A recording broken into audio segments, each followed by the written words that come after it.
Então Emmanuel vai dizendo ainda assim, que no lar, onde existe uma só pessoa que creia sinceramente em Jesus e lhe adapte aos ensinamentos redentores, pavimentando o caminho pelos padrões do Mestre, aí permanecerá a suprema claridade para elevação. Uma única criatura. Eu vou iluminar o caminho das pessoas com o meu equilíbrio, mas não vou fazer com que elas caminhem com essa luz. É uma escolha delas. Eu posso colocar uma luz no escuro e você não querer caminhar. Aí o que a gente faz? Apaga. Ah, tu não está interessando, não é? Não. Mantenha a luz acesa. Porque um dia essa pessoa vai querer caminhar. Não existe nada que acontece de repente. O nosso próprio processo foi com idas e vindas. O processo dos outros também vai ser assim. E você pode até se surpreender, porque isso é muito comum. Pessoas que, às vezes, nascem, por exemplo, espíritas, desde pequenos são evangelizados, mas o nível de transformação moral é deste tamanho. Pessoas que vinham numa vida de equívoco e simplesmente um dia se tocam, buscam, percebem, cai a ficha e gera uma transformação impressionante em pouco mais de um ano. Aí se comparando. Esse aqui recebeu a semente desde cedo. Esse aqui recebeu apenas um ano. Mas aqui a terra estava fértil. O solo estava preparado. Aqui ainda está pedregoso. Não vai frutificar. Caminho de cada um. Acusações, irritações, não cabe. Continua iluminando. Não importa que os progenitores sejam descrentes, que os irmãos se demorem no endurecimento, nem se interessem pelas ironias, discussão áspera ou observação ingrata. O cristão, onde estiver, encontra-se no domicílio de suas convicções regenerativas. Olha, a conceituação de Emmanuel é muito interessante. Porque aí você está sentindo só num lar em que você despertou a consciência e a maioria não. Então, como é que vai ficar nessa situação? Eu estou no meu domicílio interno de minhas convicções regenerativas. Ainda que ao meu redor isso não aconteça, dentro de mim há que se ter uma renovação de condutas. Porque como nós nos impressionamos mutuamente, na medida em que dentro de mim há uma renovação de condutas, eu posso impressionar gradativamente os outros. Quando a gente consegue salvar o nosso domicílio íntimo, a gente naturalmente se capacita naquele clássico conceito. Se você é fiel no pouco, você vai ser fiel no muito. Se você consegue se transformar no seu domicílio íntimo, você ganha forças e fibras para agir de forma mais coerente e decidida no domicílio externo. E você passa a impressionar não só sua casa, mas você passa a impressionar no seu trabalho, onde você estiver. A gente percebe, muitos de nós conhecem pessoas boas e muito suaves. Independente de religião, nós conhecemos pessoas assim. E nós sabemos que os comentários sobre elas são comentários que a gente gostaria de ouvir sobre nós, por exemplo. Fulano é uma pessoa muito boa. Fulano nunca falou mal de ninguém. Fulano nunca foi motivo de conflito.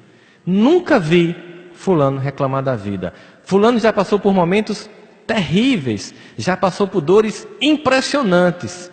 Nunca nem falou e quando a gente encontrava estava sorrindo. E quando eu perguntava, como é que está? Tudo bem, graças a Deus. E dizia com muita sinceridade, sem nenhum tom de ironia ou de disfarçatez. Nós conhecemos pessoas assim.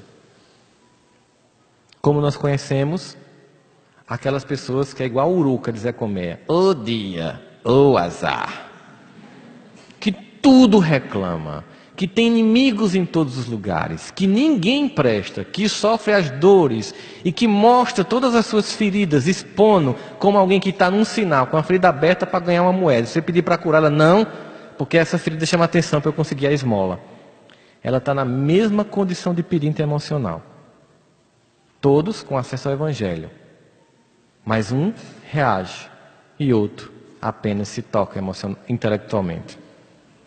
Essas pessoas boas, serenas, equilibradas, que não reclamam, que são doces, que sempre agradecem e que sempre sorriem, independente de qualquer religião que elas tenham, até às vezes nem tem, ela nem segue uma expressão de religiosidade, elas são um evangelho vivo.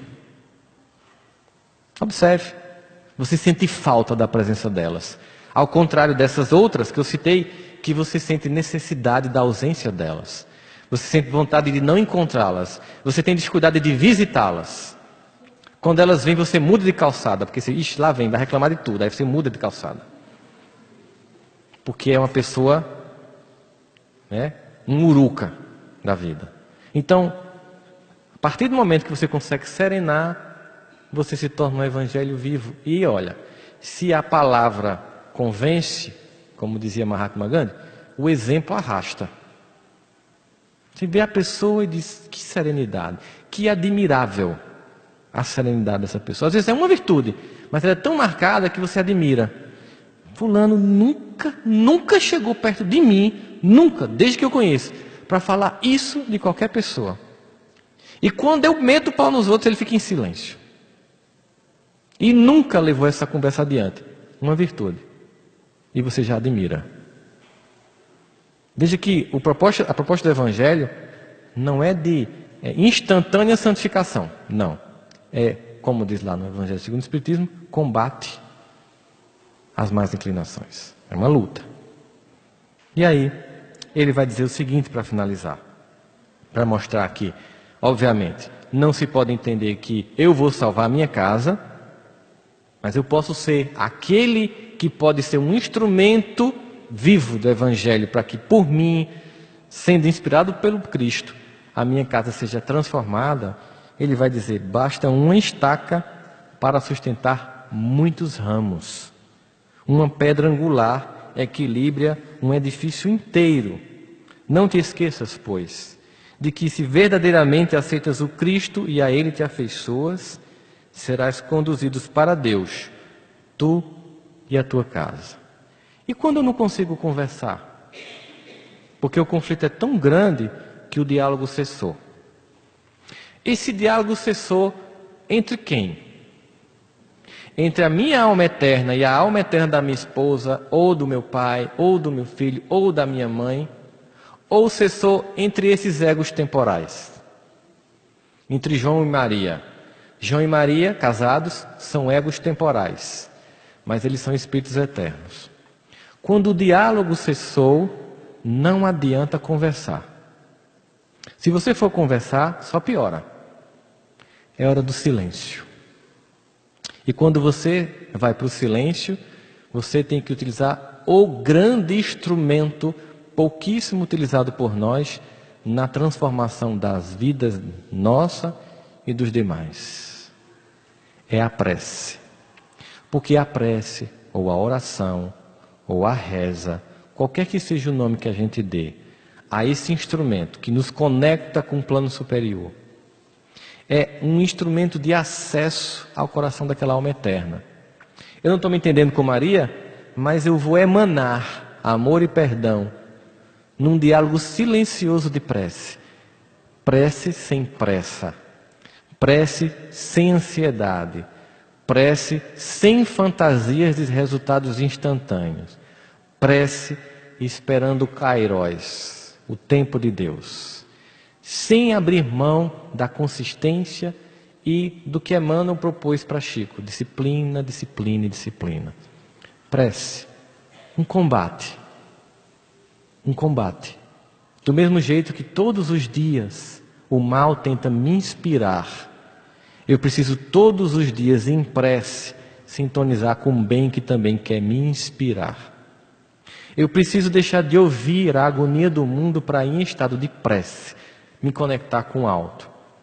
E eu posso eleger uma pessoa, se você tem vários conflitos, uma pessoa para começar um trabalho consistente e diário de preces. Uma prece coerente, sem ser infantil. Não é aquela prece de que Deus mude fulano. Não, isso é magia negra. O conceito de magia negra é quando você quer usar qualquer força do universo para mudar o destino do outro. É quando você diz, que Deus me ajude a me apaziguar, me ajude a reconhecer a minha cota de equívocos nesta relação, me ajude a desestruturar esse meu ressentimento que é duro, mas que eu vou decidir querer desestruturar. Me ajude a preparar meu coração para o diálogo. E para quando um dia isso acontecer, eu não tenha mais ironia, eu não tenha mais revanche, eu não tenha mais chacota, eu tenha abertura para não esperar um perdão, já pedi o meu, mesmo que o outro não dê. É uma prece em que eu peço para me transformar para encontrar o outro, e não para que o outro se transforme e venha ao meu encontro arrogantemente. Eu lá no altar esperando que você venha dizer que você errou. É uma prece de transformação em mim, para que finalmente, ao chegar no coração do outro, nós estejamos apaziguados. E óbvio, se eu estiver nesse caminho, se eu estiver construindo esses parâmetros para mim, eu vou impressionar e apaziguar em casa, e certamente seria um instrumento para entender o quanto e até que ponto, de fato, sim, eu posso ser alguém que posso vir a ser alguém que salva a mim e a minha família. Que a família de todos nós que estamos aqui hoje seja abençoada. Que o Cristo, a nossa mais alta esperança, se faça presente nos nossos corações. Que possamos entender o lar como uma oficina de retificação de almas. Que possamos voltar para casa tentando impressionar o quarto, a sala, todos os ambientes com amor, com luminosidade, com boas vibrações, com música de qualidade, com o que há de melhor de produção da cultura humana e não com o trash. Que nós possamos nos encontrar, que a gente possa desconectar o Wi-Fi, desligar a 3G, sair do WhatsApp e ficar junto conversando. Que a gente possa perguntar como você está se sentindo. E quando a pessoa der a primeira opinião, não vá criticar, acolha. E deixe de acusar quem errou, porque você também errou também. Se você quer resgatar alguém que errou, pare de acusar, ame. Porque você jamais gostaria de, entendo errado, ter isso sendo passado na sua cara o resto da vida.